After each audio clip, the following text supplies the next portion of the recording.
The June sun was cruel that morning. It climbed above the rusty tin roofs of the old rental houses, spilling patches of golden light across the cracked cement floor. From somewhere nearby, an old radio played the morning news, tangled with the sound of a kitchen knife hitting a chopping board. Mignon sat on the doorstep, knees pulled to his chest, staring at a tiny sponge cake resting in his hands, a gift from the lady at the corner shop after he helped her carry buckets of rainwater the night before. He had just turned 10, but he'd never really had a birthday before. Every year he only remembered it quietly, smiled to himself, then let the day pass. His mother had died when he was 6. His father was more like a shadow than a person, a smell of cheap rice wine, a slurred voice, and eyes that always looked far away. That morning, his father had already gone out. The small room was empty except for a few greasy shirts hanging from a nail in the wall. Min-an didn't touch anything. He was used to this silence, cleaning up after his father, cooking plain rice, waiting.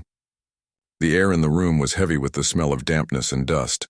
The only thing that still carried warmth was an old scarf his mother had left behind, frayed and faded, but precious.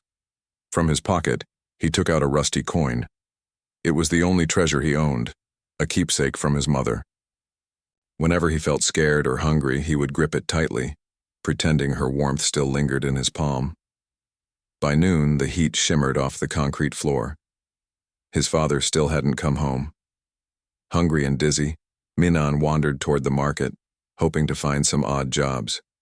He picked up a few empty bottles and sold them for 300 dong, just enough to buy a handful of sticky rice and a small cup of sugarcane juice. Sitting by the curb, he ate slowly, watching other kids walk past with their parents. Something tight and heavy rose in his chest, something he didn't have words for. When he returned home, the door was open. On the old wooden table lay a single sheet of paper, written in clumsy, crooked letters. "I'm going away for work. Take care of yourself." He stood there for a long time. The ink had smudged, but the meaning was clear. His father was gone. No goodbye, no money left behind. Just gone. That night, rain poured down in sheets. Min-an curled up in the corner of the bed, clutching his mother's scarf. Water dripped from the leaking roof, one drop after another. He bit his lip until it bled, trembling. In his mind, he heard his mother's voice. "When it rains, don't be afraid. I'll be there, in every drop and holding you close." He closed his eyes, trying to believe it. But when he opened them again, there was only darkness. The next morning, the landlord came banging on the door. "Where's your father, boy? 2 months' rent? I'm not running a charity here." Min-an bowed his head. He went away for work. He'll come back soon." The man scoffed, tossing a torn cloth bag onto the ground. "Come back when he does. Until then, get out." And so the boy stepped out into the muddy street, carrying all he owned in that small bag, the scarf, the coin, and a few pieces of old clothing. By late afternoon, he had wandered to the market again. The air smelled of fish sauce and rain. He found shelter beneath a broken awning, where a few other homeless kids were huddled together. A woman selling noodles glanced at him, her eyes soft with pity. "Here, child. Have this," she said, handing him a bowl of leftover broth. He murmured a thank you, sipping the soup as if it were a feast. When evening came, the wind picked up, carrying the scent of another storm. Across the street, a woman in a brown raincoat stopped her motorbike to help an old lady cross the flooded road. Under the flickering streetlight, her face glowed, gentle, calm, with eyes that carried both sadness and kindness. Min-an watched her, not daring to move. But then she turned, caught his gaze, and asked softly, "Little one, don't you have a home to go to?" He shook his head. "My home isn't there anymore."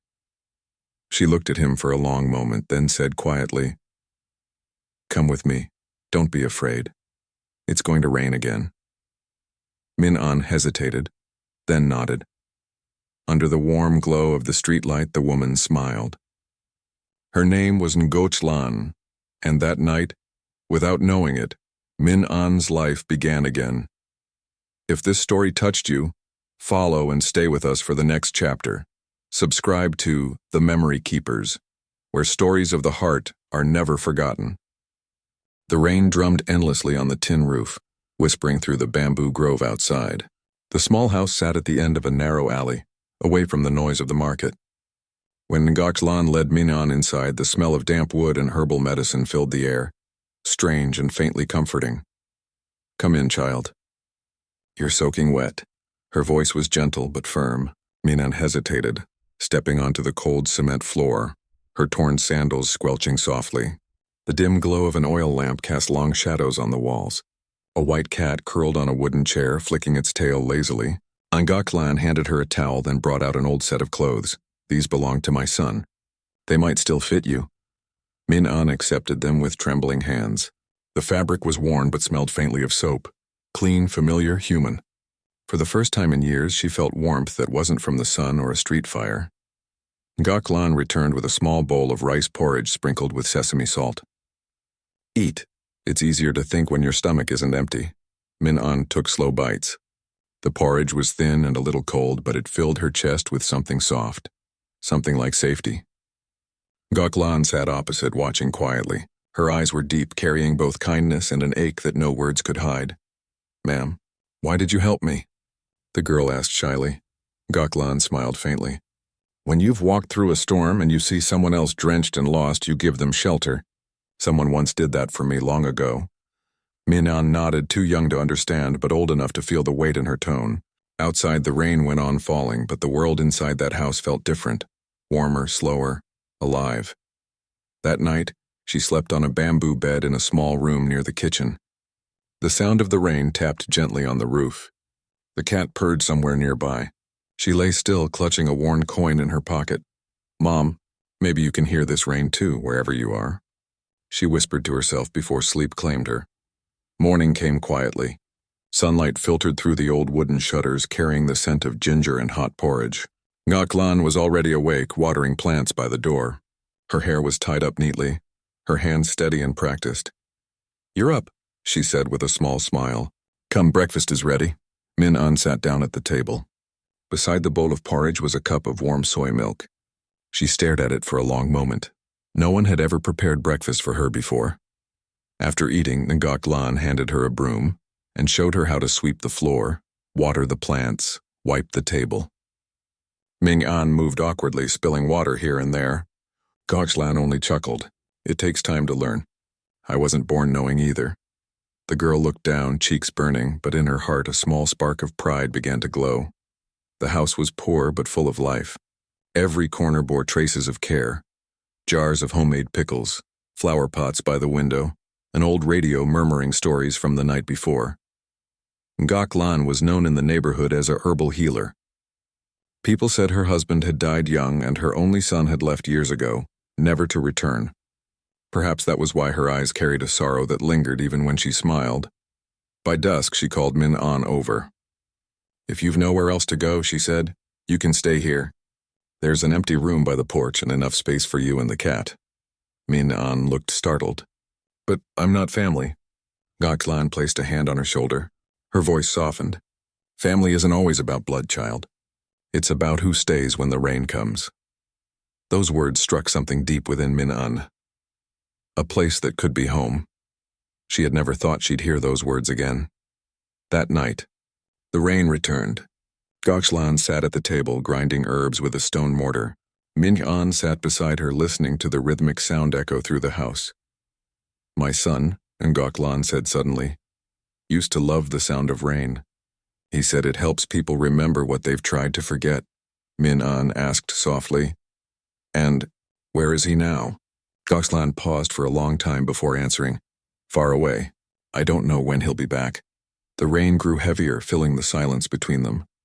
Finally, Min-an whispered, "One day, when I'm grown, I'll repay you for everything." Ngaklan smiled, eyes glistening in the lamplight. "You don't owe me anything, my child. Just live kindly. That's thanks enough. We're all just trying to find a roof to call home."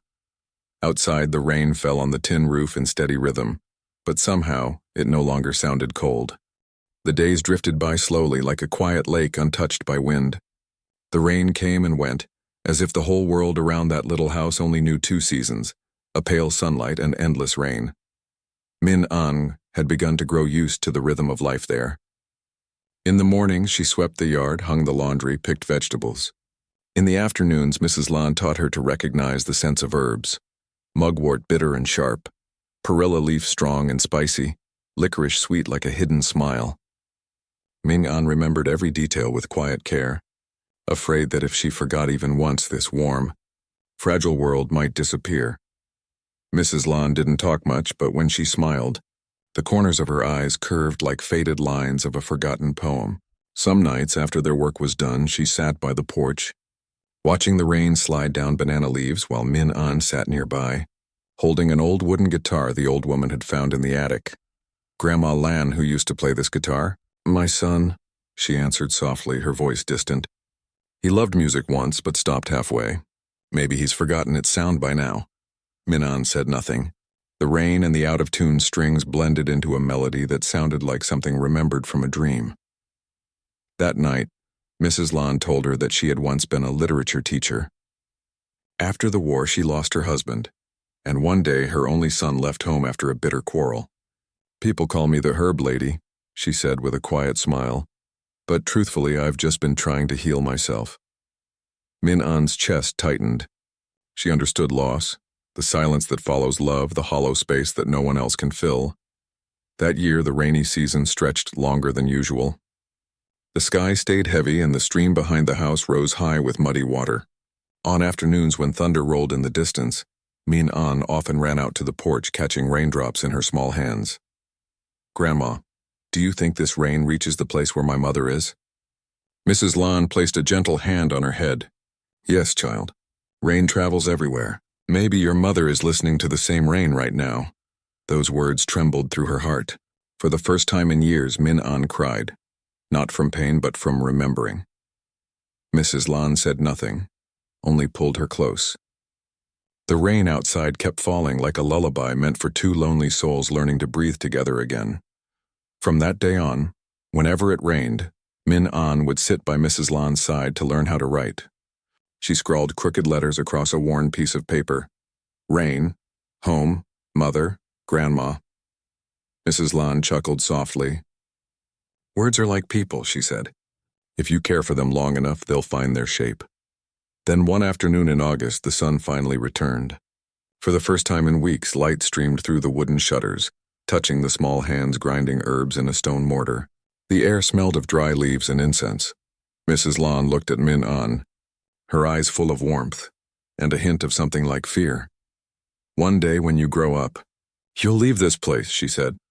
"I won't go anywhere," Min An protested. Mrs. Lan smiled faintly. "You will. Everyone does.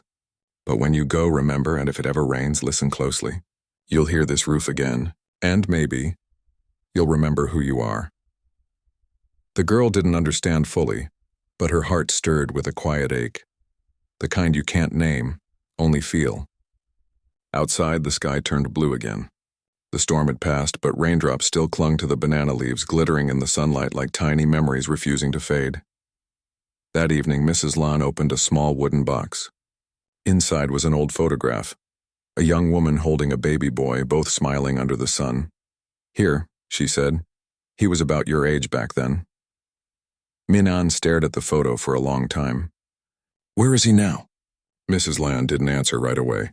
She looked out the window as a faint flash of lightning lit her face, showing the tears she tried to hide. "I don't know. Maybe he's somewhere hiding from the rain too." Min An stayed silent. In her heart, a promise quietly formed, that no matter where life took her, she would always come back, just like the rain that never forgets its way home. That last night of the rainy season, she lay listening to the wind brushing the tiles above. The smell of earth, leaves, and herbal medicine filled the room. She closed her eyes and whispered to the storm beyond the walls, "Thank you for bringing me here." And the rain answered, soft and steady, a song of endings and beginnings, closing the season of memories and opening the road ahead for two lost souls who had found each other. Years passed like the quiet flow of a river after rain, steady, unseen, but always moving. Min An was no longer the small girl who once stood shivering in the doorway of the old house. She had grown taller, her hair darker, her eyes carrying both light and longing. Every morning she helped Mrs. Lan brew medicine for the sick, grind herbs, and wrap them in small paper packets for neighbors who came knocking. Life was simple, yet within its simplicity, something deep took root. Sometimes when the afternoon sun spilled through the bamboo fence, Min An would sit under the guava tree sketching the world in a notebook Mrs. Lan had given her.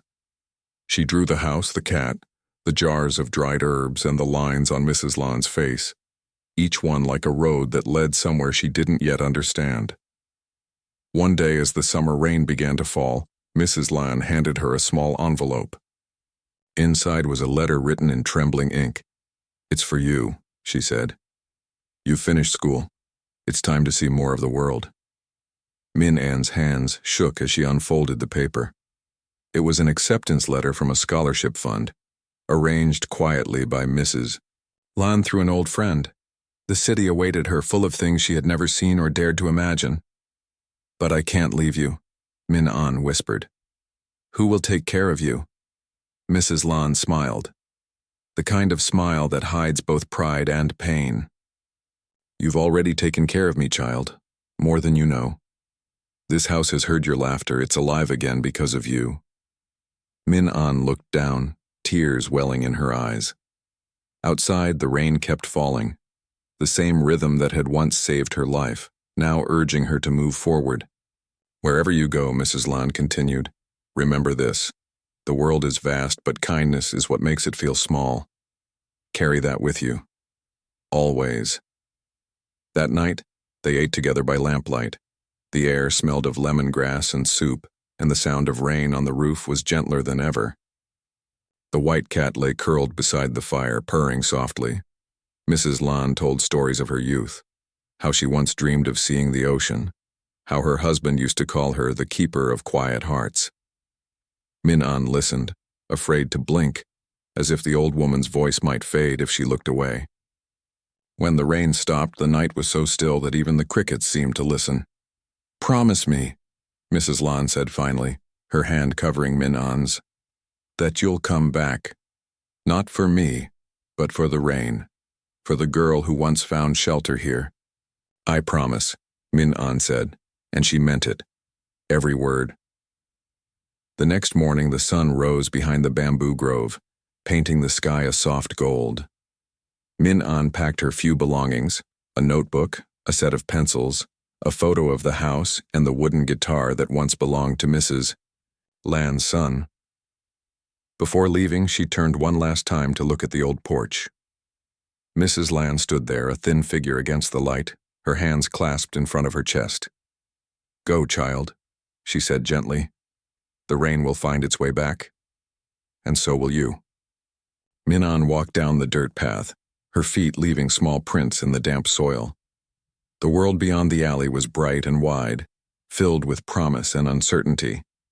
Yet somewhere deep inside, she carried the scent of that home, of herbs, of rain, of a woman who had turned loneliness into love. And though she didn't look back again, she could still hear it, the soft rhythm of the rain on the roof, echoing in her heart. Years later, people in the village would sometimes say that, on certain nights when the wind blew from the west, they could hear faint music coming from the old house, a guitar slightly out of tune playing the same melody again and again. No one ever saw who played it, but those who listened closely swore that somewhere between the notes they could still hear two voices, one young, one old, laughing softly in the rain. End of Chapter 4. The River Between Years. If this story touched your heart, let the rain remind you of what we keep and what we let go. Follow and subscribe to the Memory Keepers, where every drop of rain carries a memory worth holding on to. The train rumbled into the city like a weary beast, coughing smoke into the pale morning sky. Min An sat by the window, clutching her bag, her reflection trembling in the glass as fields turned into concrete and silence turned into sound. Saigon, 998. The air smelled of gasoline, fried food, and distant rain. Crowds moved like rivers, never stopping, never looking back. Min An stepped down from the train, her shoes sinking slightly into the wet platform. She had imagined this moment so many times. The freedom, the future, the brightness, but standing there, she felt impossibly small. She found a cheap room in a narrow alley, the kind where the walls sweated in the afternoon heat, and the neighbors shouted through paper-thin doors. Every night motorbikes roared outside, their headlights flashing across her ceiling like restless ghosts. Days were harder than she had dreamed. Her scholarship covered tuition, but not meals, not books, not the long hours of hunger that came with studying by candlelight. Minyan worked at a small PHO shop near the university, wiping tables, washing bowls, and memorizing legal terms between shifts. The smell of broth clung to her clothes even as she studied late into the night. Sometimes she missed the sound of rain back home, that soft rhythm that once made everything feel safe. In the city, rain came fast and cruel, flooding the streets and washing away the laughter of strangers. But Minyan didn't cry. Mrs. Lan had taught her that tears didn't solve anything. Only courage did. At the university, she was quiet but sharp. Professors began to notice the small girl from the countryside who never missed a class and always sat in the front row. Her handwriting was precise, her eyes determined. When she spoke, it was calm and clear, like water over stone. Yet even as she rose through the ranks, she never boasted. When classmates went to cafes, Minyan walked home through the rain, saving every coin. She often stopped at the post office, sending small envelopes back to her old village, sometimes with money, sometimes with just a letter that began, Kolan, Kon Van Ku. Mrs. Lan's replies always smelled faintly of herbs. Don't forget to eat, she would write. And when the rain falls, let it fall on your face, not your heart. Minyan would smile, pressing the letters to her chest before tucking them into a small wooden box under her pillow. One evening, after a long shift, Minyan left the shop late. The city was quiet for once. The streets glistened under the lamplight, puddles reflecting the faint moon. As she turned a corner, a shout cut through the stillness. A boy, no older than she was being cornered by two men in dark jackets. They demanded his wallet, their voices sharp and urgent. Without thinking, Minyan grabbed a stone from the gutter and threw it. It struck one of the men's arms. "Hey!" she shouted. For a second, everything froze. The men turned toward her, the boy stared in disbelief. Then, as suddenly as it began, the attackers fled into the alley, cursing under their breath. The boy stumbled forward, breathing hard. "You shouldn't have done that," he said, his voice trembling. Minyan smiled faintly. Neither should they. That was how she met Hung, a fellow law student, and the first friend she allowed into her world. Over time, they studied together, laughed between exams, shared old dreams in the university courtyard. Hung came from a family as poor as hers, and in his kindness, she saw a reflection of the world she had left behind. But no matter how close they grew, there was a part of Minyan that remained untouchable. The part that belonged to a small house, to the scent of lemongrass, to a woman who had once stood in the rain and called her Kongai. One night, as the monsoon roared through the city, Minyan dreamed of Mrs. Lan. She was standing by the bamboo fence again, waving. The rain blurred everything, and just as Minyan reached out, the image faded. She woke with tears on her cheeks. For the first time in years, she let them fall. At dawn, she wrote a letter. Kolan konyona. Kon jang ko gang tongai, kon mon ko biet kon se trove, kong fain hu juatre biboroi malangoi ma ko jatin tuang kon se trothang. She sealed the letter and dropped it into the red post box before the morning rush began. As the city came alive again, Minyan walked toward her day, tired, hungry, but undefeated. Somewhere above the noise, she thought she could hear the faint echo of rain. End of Chapter 5. The City of Unfamiliar Lights. Every new beginning carries the echo of where we came from. Follow and subscribe to the Memory Keepers, where every story reminds us that home isn't a place but a feeling. The summer of 1999 arrived quietly, like a sigh after too many storms. The city was heavy with heat, its air trembling above the asphalt. Cicadas screamed in the trees. Minyan finished her second year at the university, her notebooks thick with notes, her dreams a little closer now, though still far enough to ache. She still worked at the PHO shop in the mornings, studied in the evenings, and sometimes fell asleep at her desk, her hair sticking to the pages. On her nightstand, the small wooden box of letters grew fuller, each one sealed with neat handwriting and care. But one morning, When she went to the post office to send another letter to Mrs. Lan, the clerk frowned. "There's no one by that name anymore," he said, flipping through his register. "The house in that village, and it's empty." Min-an froze. He shrugged. "Maybe they moved. You should check with the local commune." She thanked him, though her voice barely reached her lips. As she stepped outside, the sunlight felt cruel, almost mocking. The envelope in her hand suddenly weighed more than she could bear. That night, she didn't light her candle. The city outside her window blurred through tears she didn't try to stop this time. For the first time in years, Min-an felt like that small, frightened girl again, the one who had been left by the riverbank with nothing but a name. A week later, she took the long bus back to her village. The road twisted through green hills and muddy fields. When she finally arrived, the air smelled of rain and wet soil, the scent of her childhood. The house stood at the end of the path, smaller than she remembered, quieter too. The bamboo fence had fallen, the garden overgrown with wild grass. She pushed the door open. Dust filled the air like faded memories. On the table sat a cracked bowl, a rusted kettle, and beside them a folded piece of paper. Her hands trembled as she picked it up. The handwriting was weak but familiar. "My dear Min-an, if you are reading this, then I am already resting under the guava tree just as I wished. I hope you are smiling when you read this, not crying. You gave me more joy than I ever deserved. You were the daughter I never had, the light in my quiet days. If you ever feel lost, remember this. People can leave, but love doesn't. It stays in the places we once stood, in the rain we once shared. Study well, live kindly, and when you walk through the city one day and the rain begins to fall, look up. That's me watching over you. With love, Lan." The paper blurred as tears fell on the ink. Min-an sat there for a long time, the letter pressed to her heart. Outside, thunder rolled across the hills. Rain began to fall, slowly at first, then harder, drumming against the roof like a heartbeat. She walked outside, barefoot, letting the rain soak her hair, her clothes, her soul. The sky opened and she whispered, "Con veroi, Holan." And for a moment, just a heartbeat, she swore she could hear a voice in the wind, soft and warm. "Welcome home, my girl." When Min-an returned to the city, she carried the letter in her bag and a small jar of soil from under the guava tree. She placed both on her desk beside her books. From that day, she studied not for survival, but for gratitude. The next semester, she won a national scholarship, the first from her village to ever do so. The newspapers printed her name, her photo, her story. But Min-an didn't smile for fame. She smiled for the woman who had believed in her long before the world ever did. Late one night, she walked home after class. The air was cool, the streets quiet. A light drizzle fell. She tilted her head upward and closed her eyes. For the first time, the rain didn't make her feel lonely. It felt like home.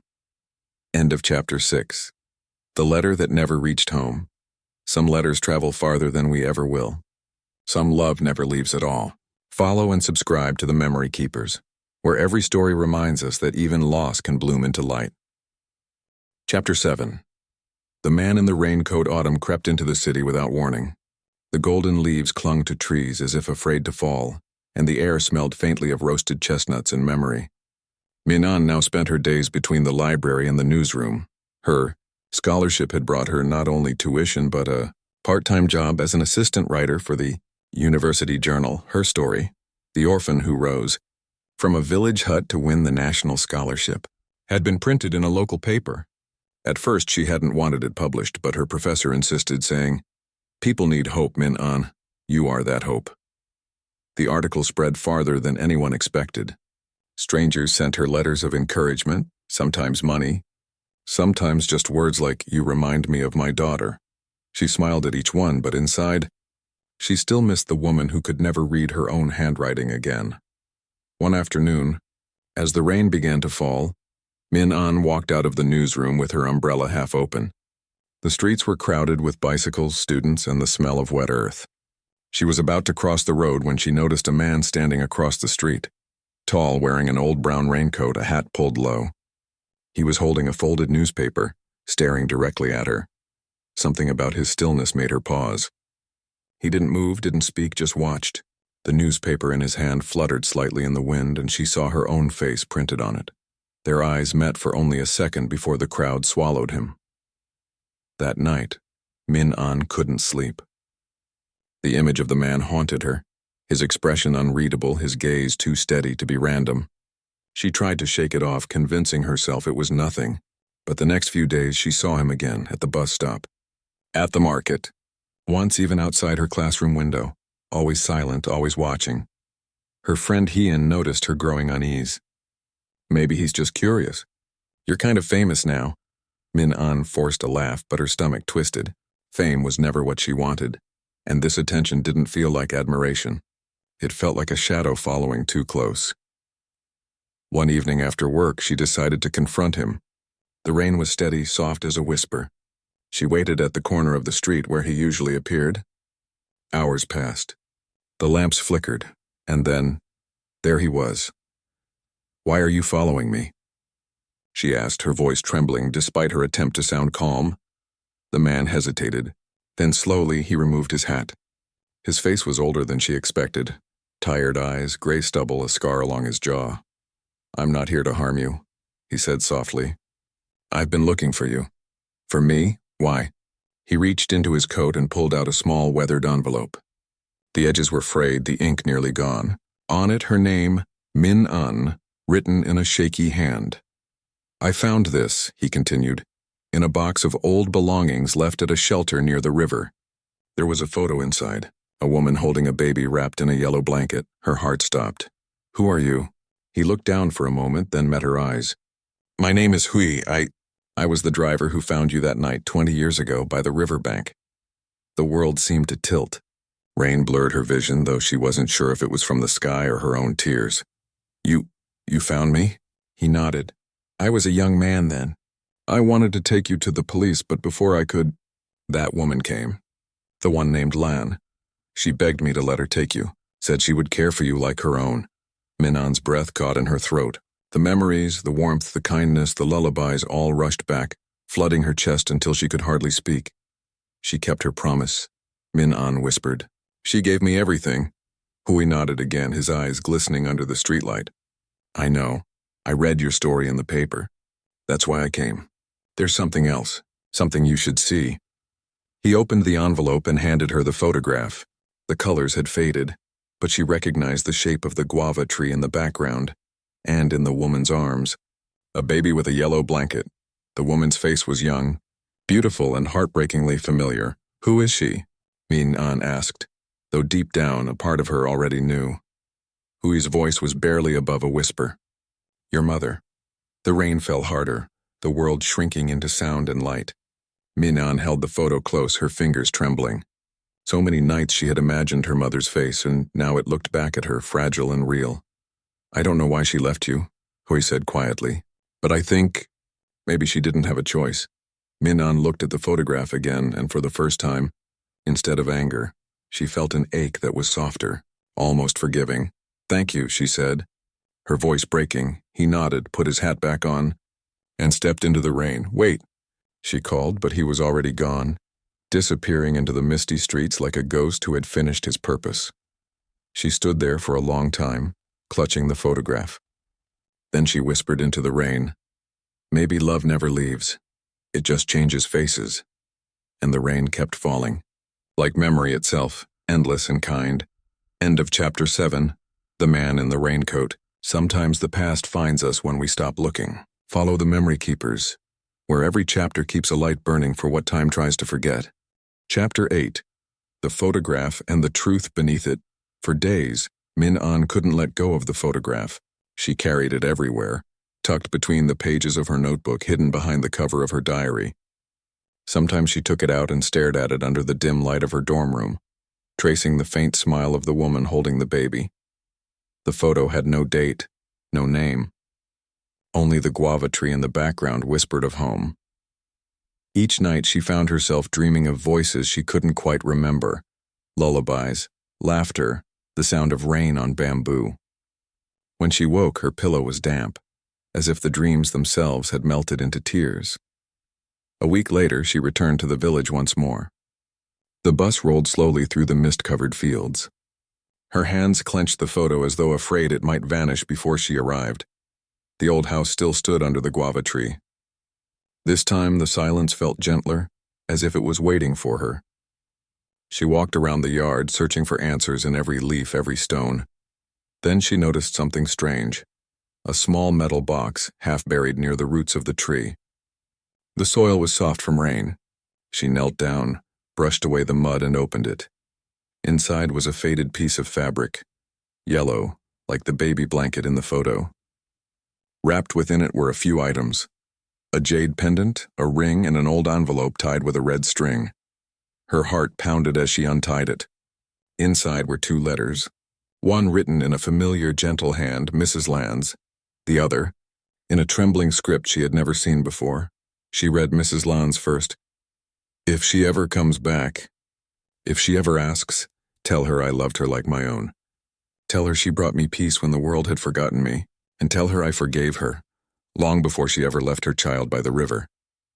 Min-an froze. Forgave her? Her eyes darted to the second letter.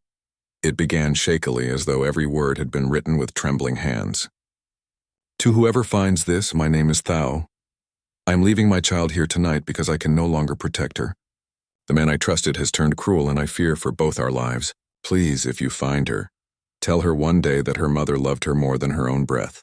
I will return when it is safe." The ink ended abruptly, as if the writer had run out of time, or courage. Min-an's vision blurred. She pressed both letters to her chest, unable to breathe. So that was it. Her mother hadn't abandoned her out of coldness, but out of fear. Mrs. Land hadn't taken her by chance. She had chosen to become the shield between a cruel world and a frightened mother. And somehow, they had both loved her, one from afar, one by her side. The sun began to set, bathing the fields in gold. Min-an sat beneath the guava tree, the letters spread on her lap, the pendant glinting in the dying light. She whispered softly, "I found you, Mama." A wind stirred the branches above her. The leaves rustled like quiet applause, and for a moment, she imagined both women, Mrs. Land and her mother, standing side by side, smiling.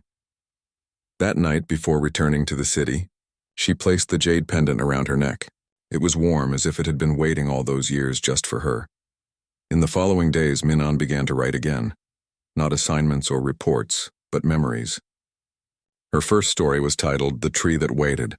It spoke of rain, forgiveness, and the invisible threads that tie people together long after they've said goodbye. Her professor read it and said, "This isn't just a story, Min-an. This is you finding peace." Maybe he was right, because for the first time the ache in her chest didn't hurt. It glowed. Weeks later, as another rainstorm rolled across the city, she placed the 2 letters and the photograph in a glass frame above her desk. She whispered to the quiet room, "Thank you for not giving up on me." Outside, the rain fell gently, the kind of rain that doesn't bring sadness, only remembrance. And for Min-an, it no longer felt like an ending. It felt like coming home. End of Chapter 8. The photograph and the truth beneath it.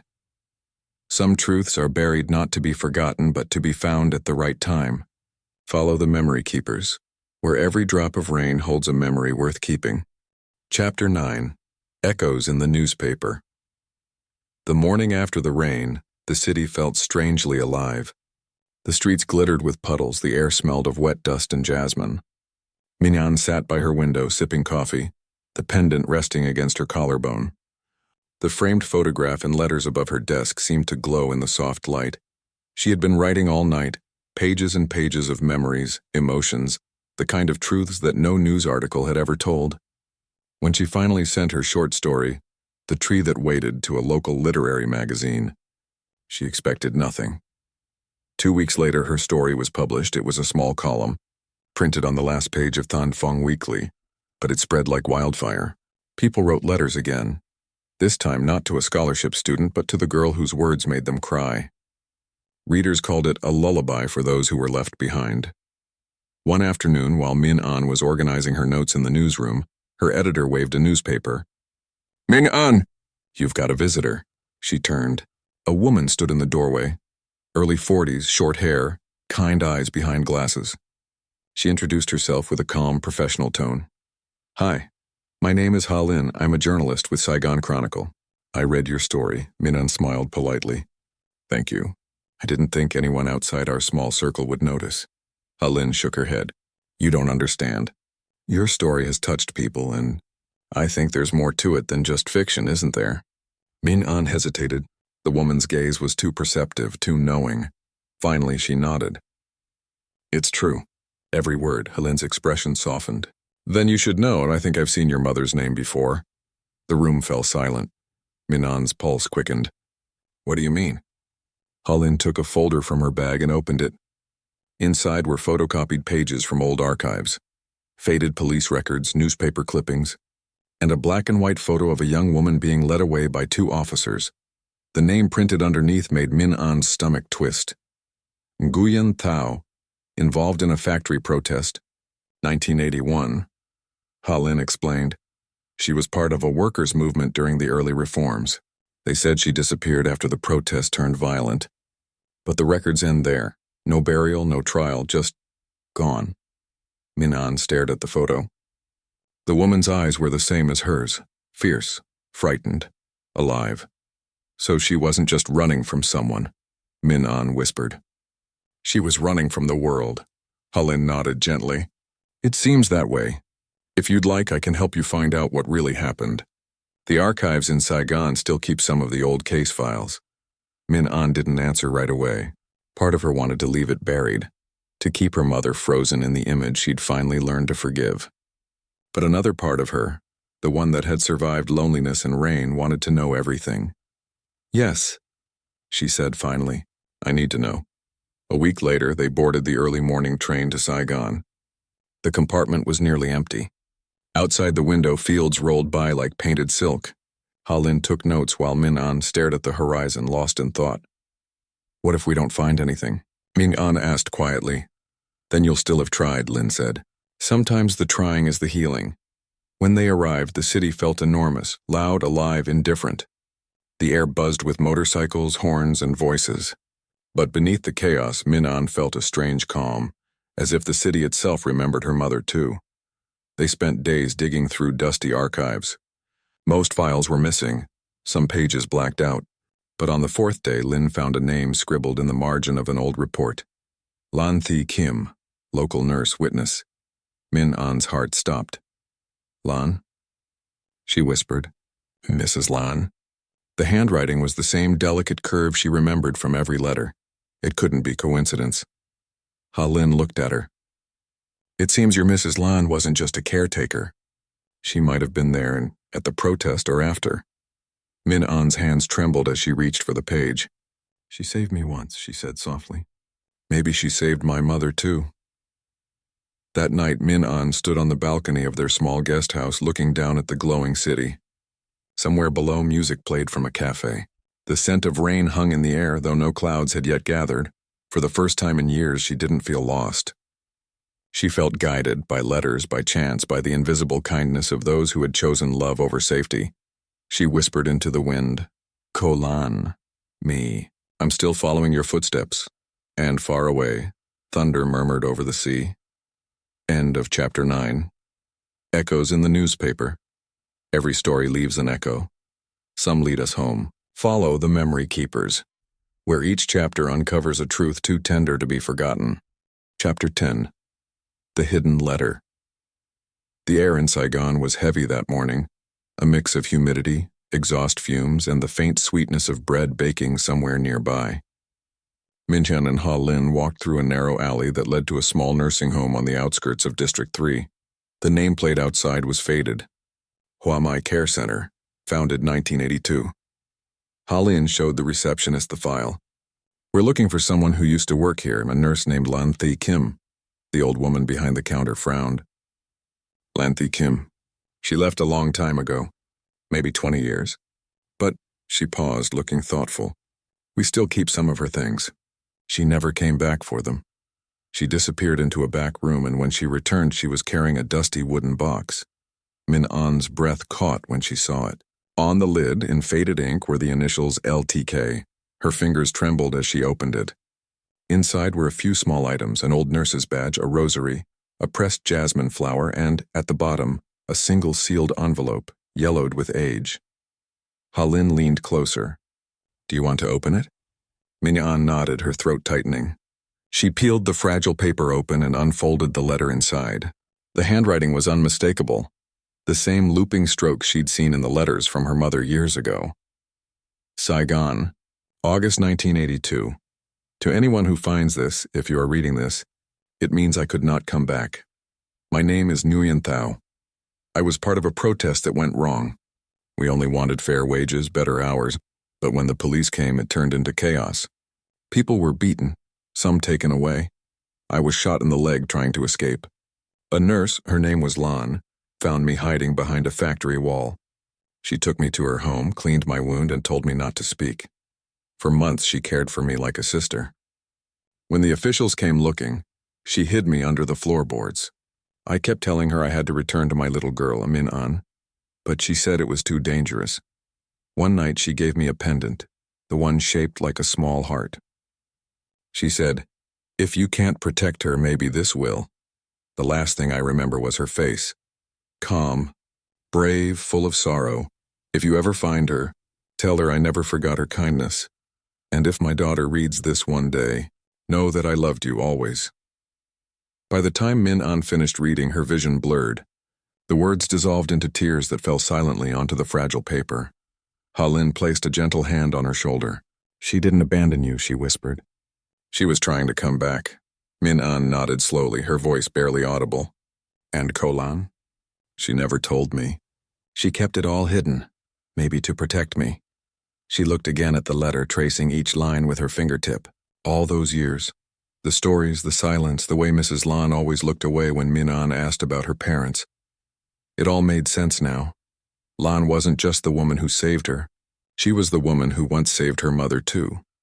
That evening, Min-an and Ha-Lin returned to their guest house. The rain came suddenly, drumming softly against the roof. Min-an laid the letter flat on the desk and watched as droplets of water slid down the window pane, mirroring the tears she no longer tried to hide. I always thought my mother disappeared because she didn't love me, Min-an said quietly. Now I see she disappeared because she did. Ha-Lin smiled faintly. Love hides in strange places, sometimes even in the lies people tell to protect us. Min-an folded the letter carefully, placed it back in its envelope, and held it close to her heart. Outside, thunder rolled far away, and not angry but distant, like a memory calling her name. For the first time, the pieces of her story fit together. Two women, her mother and Mrs. Lan, bound not by blood but by sacrifice. Both had fought to keep her safe. Both had vanished so she could live. She whispered into the rain, I found you, Mom, I found both of you. And as the storm eased, a single beam of moonlight slipped through the clouds, falling onto the old letter, as if the past itself was finally at peace. End of Chapter 10, The Hidden Letter. Some letters are never meant to be found, until they are. Follow the memory keepers, where every forgotten story waits to be remembered. Chapter 11, The Weight of Truth. The flight back to Hanoi was quiet. Min-an sat by the window, staring down at the clouds glowing orange in the morning sun. The letter lay in her bag, its presence heavier than any suitcase. Ha-Lin sat beside her, scrolling through her phone, but she too was lost in thought. Every now and then she'd glance at Min-an, wanting to say something, but not sure what could ever be enough.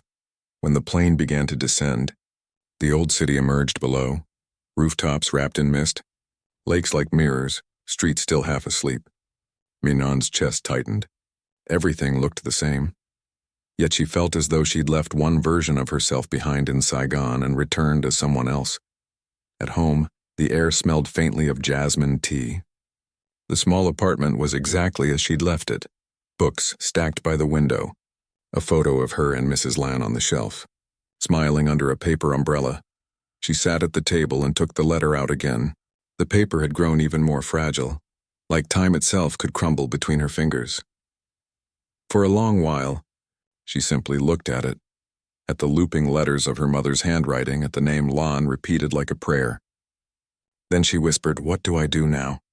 Ha-Lin visited that evening, bringing food and a small bouquet of lilies. "You haven't eaten all day," she said gently. Min-an smiled faintly. "I didn't realize I was hungry." They ate in silence for a while, listening to the hum of the city outside. Then Halin finally asked, "Are you going to tell anyone?" Minhan looked up. Tell who? "The press. The truth about your mother. About Mrs. Lan. It's a powerful story. It could change how people remember them." Minhan sighed. And what would that bring? Cameras at their graves? Strangers arguing about whether they were heroes or criminals? She shook her head. They both wanted peace. They both hid for a reason. Halin studied her. "You're not wrong. But silence is heavy too. If no one tells their story, history will forget them again." Min'an glanced at the letter on the table. Maybe I can tell it differently. That night, she sat at her desk, the rain whispering outside. She opened her laptop and began to type. Not as a journalist, not as someone chasing headlines, but as a daughter. She wrote about a nurse who hid a wounded woman in her home, about a mother who risked everything for her child, about how love can exist in the quietest corners of history, unseen, unrecorded but real. Her fingers moved slowly, carefully, like she was afraid of breaking the memory itself. When she finished, she didn't sign her full name, just 2 words, "For them." Then she closed the laptop and exhaled, feeling lighter than she had in years. A week later, her article appeared on a small independent site. No photos, no sensational title, just a story about courage and kindness during a forgotten time. People began to share it quietly, like passing on a secret. Comments appeared from strangers. "Reminds me of my grandmother." "We forget how many women held the world together in silence." I cried reading this. Min'an didn't reply to any of them. She didn't need to. The story was no longer hers alone. That evening she went to Mrs. Lan's grave, a small plot surrounded by wildflowers. She placed the letter beside the headstone and whispered, "They know now, but only the part you'd want them to." The wind picked up, carrying the scent of rain through the grass. Somewhere far away, thunder murmured softly. Not a warning this time, but a lullaby. She closed her eyes and smiled. The truth no longer hurt. It had simply found its place. End of chapter 11. The Weight of Truth. Some stories don't need fame. They just need to be remembered. Follow the memory keepers where every forgotten soul finds its way home. Chapter 12, Echoes We Leave Behind. The article had been online for 2 weeks. By now it had drifted across countless screens. Carried by the invisible tide of the internet.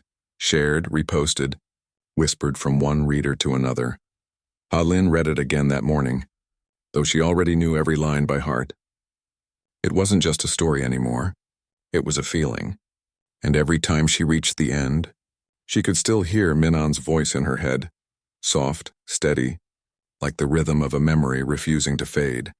She scrolled through the comments section. Strangers leaving flowers of words, small confessions, pieces of themselves. Some said they wept. Others said they finally understood the kind of love that hides behind sacrifice. Halin closed her laptop and sat in silence. The city outside was waking up. The usual chaos of horns, footsteps, morning vendors. Yet everything felt strangely distant. For the first time in years, she felt like her own life had slowed down enough to let the past catch up. That afternoon, she walked through the old quarter, down streets that smelled of rain and roasted coffee. A familiar song played from a shop radio, an old ballad her father used to hum. Without meaning to, she stopped her father, a name she hadn't said out loud in over a decade. He had served in the same field hospital during the last years of the war, a quiet man who carried secrets like stones in his pockets. When she was a child, she once asked him if he ever met someone named Lan. He didn't answer, just smiled faintly, as if the name belonged to a dream he wasn't supposed to wake from. Now, reading Minan's story, she wondered, could it be the same Lan? Could her father's silence have crossed paths with the same woman who had raised Minan? The thought lingered like a whisper. That evening, Halin visited her father's old study. The house smelled of cedar and dust, untouched since he passed. Books lined the walls, medical texts, yellowed letters, faded photographs. She opened a drawer and found a small box tied with a brown ribbon. Inside was a single photograph, her father standing beside a woman in a nurse's uniform. The handwriting on the back said, Dalat 1973 for courage. The woman's smile was kind. Her eyes unmistakable. Lan Halin sank to the floor, her heartbeat echoing in the quiet. It felt as though two worlds, hers and Min An's, had been circling each other for decades. Finally colliding, she whispered, "Maybe that's why I found you. Min An, maybe we were always meant to meet." The next morning, she met Min An at their favorite cafe by West Lake. The sunlight was gentle, shimmering off the water. "I think our parents knew each other," Halin said quietly, placing the photograph on the table. Min An looked at it. At the young nurse, her foster mother, standing beside Halin's father, and her eyes filled with tears. She didn't fight this time. The two women sat there, letting the silence say what words could not. Finally, Min An spoke. "Maybe that's why you helped me. Maybe it wasn't chance." Halin smiled softly. Maybe it was memory. For a long while, they just watched the lake. Boats drifted lazily, and the faint smell of lotus filled the air. "We've both spent so much time chasing stories," Min An said. "Maybe it's time we start keeping them." Halin nodded. "Not for headlines. For hearts." Min An looked at her, a quiet understanding passing between them. "The memory keepers," she said. "That's what we are, isn't it?" Halin laughed gently. "Yes, that's exactly what we are." That night, they began working together, collecting untold stories, recording voices of the forgotten, searching archives for fragments of lives lost between history's cracks. Their project grew slowly, quietly, but it was real. People sent letters, old photos, diary pages. Every story was like a candle in the dark, small but stubbornly alive. And somewhere between those memories, Halin found her father again, and not through facts, but through the compassion he left behind. The past no longer felt like a wound. It was a bridge. Weeks later, Min An uploaded a new video, a voiceover of her article layered with black and white photos and soft piano music. It ended with a single line spoken in her calm, steady tone.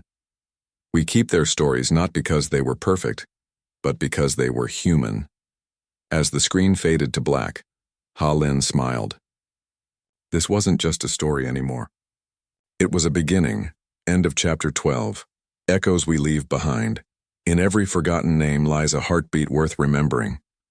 Follow the memory keepers, where stories of the past find their voice again. Chapter 13. The river remembers. The messages started coming in slowly at first. A few emails, a handful of letters, a soft ripple in the stillness of the internet. Then, one morning, Min An opened her inbox to find dozens of unread messages, each one titled "A Memory for You." Old photographs, faded letters, a map drawn by hand. People she had never met were sending fragments of their hearts. It was as if the whole country had been waiting for someone to ask, "Who were you before the silence?" One letter stood out. It came from a small riverside town in Quang Tri, a place still carrying the quiet scars of war. The sender was an old woman named Bic, 82 years old, who claimed she once worked with a young nurse named Lan during 1972. The name caught Min An's breath. Beach wrote, "We saved many lives, but we also buried many names." Lan was different. She never stopped believing that even in war, kindness was worth the risk. "There was a child we couldn't save." She cried all night for her mother. "I've wondered for 50 years if that child ever found peace." Min An's hands trembled as she read. She knew that story. It wasn't her, but it could have been. That night, she decided to visit. The town was small, surrounded by green rice fields and the low hum of cicadas. The river curved gently through its center, slow, brown, ancient. Beach's house sat on the bank, shaded by tamarind trees. She welcomed Min An with warm tea and a smile that seemed carved from time itself. "You remind me of her," Beach said softly. "Lan. She used to hum when she stitched wounds just to keep the fear away." Min An smiled faintly. She used to hum when she cooked too. The two women sat for hours, trading pieces of a life half remembered. The smell of rain in the field hospital, the taste of rice cooked over ashes, the songs they used to sing when hope was too fragile to speak. Before Min An left, Beach pressed an envelope into her hand. Inside was a photo, Lan standing beside a group of nurses, the river gleaming behind them. "Look closely," Beach said. "There's something about that river. It remembers everything." That night, Min An stood by the water's edge. The moon floated on the river like a lost memory finding its way home. She closed her eyes and listened to the soft slap of waves against stone, the whisper of wind through reeds. It felt as if the river itself was speaking. We carried them all, it seemed to say. The ones who left, the ones who stayed, the ones who never returned. Tears slid down her cheeks. Quiet as rain, she took out her phone and began to record, her voice trembling at first, then steadying. Some memories do not live in photographs.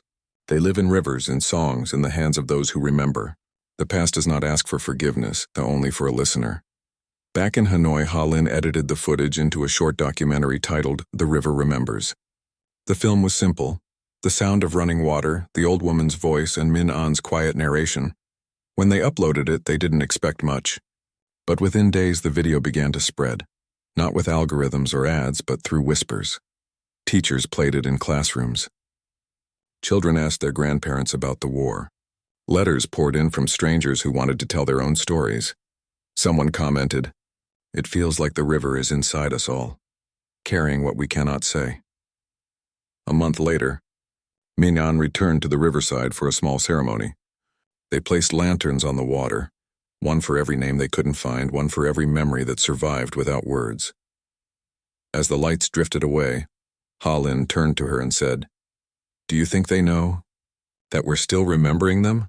Min An watched the lanterns flicker and fade. "Yes," she whispered, "because they're the ones who remember us." That night, the two women walked back through the darkened streets. The world felt both enormous and intimate, like they were walking inside a memory that would never end. And somewhere, carried by the river's gentle current, the story of the memory keepers began to find its own life. Quiet, resilient, and endless. End of chapter 13. The river remembers. Every river carries more than water. It carries the stories of those who loved, lost, and dared to hope. Follow the memory keepers, where even forgotten waters remember the truth. Chapter 14. The letters that never came. The rain returned that evening, soft and unhurried, like an old friend who had never truly left. Min An sat by the window of her small apartment, the city lights shimmering on the glass like scattered memories. On her desk lay a stack of unopened envelopes, letters addressed in Ngoc Lan written decades ago, yellowed and fragile as butterfly wings. She had found them by accident. Inside the lining of an old trunk that once belonged to her foster mother, she discovered a small cloth pouch tied with a fading red ribbon. Inside were letters, some signed, some not, sent from men whose names she had never heard. But one name appeared again and again, written in the trembling ink of a man who had lost everything. Tung, her father. The first line of the first letter read, "Lan, if you ever forgive me, please tell Min An that I never stopped looking for her." Her fingers trembled as she held the letter. It was dated 1999, 1 year before her university entrance exam, 1 year before her parents had returned only to betray her again. Min An felt her throat tighten, her breath slow. "He was looking for me," she whispered. Or was he just trying to ease his guilt? Each letter unfolded another piece of the past. Tung had written from prison, from exile, from nameless towns across the border. He spoke of debts unpaid, of shame that followed him like a ghost. But he also wrote of Lan, how she had once saved him from ruin, how he had never forgotten the way she stood in the rain, shielding a little girl that wasn't hers. Lan had never replied. Min An pressed her hand against her heart. The truth didn't absolve him. It didn't change the bruises, the hunger, the nights she had cried silently beside a broken woman trying to keep them both alive. But it made the world feel heavier, not darker, because even monsters could have once been men who tried to love. She placed the letters back in their pouch and tied the ribbon again. Then she whispered into the quiet room, "You wrote too late, Father, but maybe that's what forgiveness is. Words that arrive after the storm." The clock struck midnight. Min An opened her laptop. On the homepage of the Memory Keepers, a new submission awaited review, an anonymous entry titled "The Man Who Never Sent His Letters." For a long moment, she simply stared. Then she smiled, her eyes glistening. "All right," she said softly. "Let's keep your story safe this time." Outside, the rain fell harder, washing the streets clean. And somewhere between the sound of thunder and the hum of her computer, Min An felt Ngoc Lan's presence again. Warm, steady, like a hand on her shoulder. She began to type. To remember is not to live in the past. It is to hold a light for those who couldn't find their way home. If you felt something from this story, don't forget to follow the Memory Keepers, where every memory finds its voice again. Chapter 15. The last light, the morning sun rose over Phu Quoc, painting the sea in shades of gold and rose. Waves whispered against the shore and seagulls circled above the quiet beach. Mignon stood barefoot on the sand, holding a framed photograph of Ngoc Lan. The woman in the picture smiled gently, her eyes full of that fierce tenderness that had once saved a frightened child.